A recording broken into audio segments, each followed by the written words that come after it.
alam mo bang, naka 3,000 watts na to, 6045 ampere ang kanyang battery. Front shock pa lang nito, panalo na. At saka stainless na rin ang kanyang tapaludo. May malaking gulong. Disc brake na din po. Hanap mo ba 3 wheels na pangmaramihan at saka pangmalakasan, matibay sa ahunan? Mayroon na itong uphill assist. Front shock pa lang nito, panalo na. At saka stainless na rin ang kanyang tapaludo. May malaking gulong. Disc brake na din po. May side mirror at saka naka-automatic wiper na. Naka-digital panel at may Bluetooth speaker na. Safety handle at saka may kasama na ring trapal. Saka ang kagandahan nito na ibababa ito.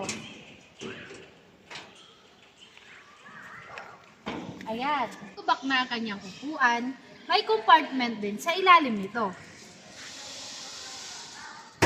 Compartment din dito.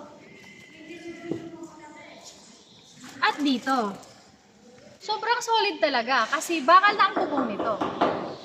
At alam mo bang, naka 3,000 watts na to, 6045 ampere ang kanyang battery. 400-12 ang kanyang gulong. At napakaganda ng kanyang likod. May mga cover na din po ang kanyang signal light. Napaka-astig talaga ng unit na to.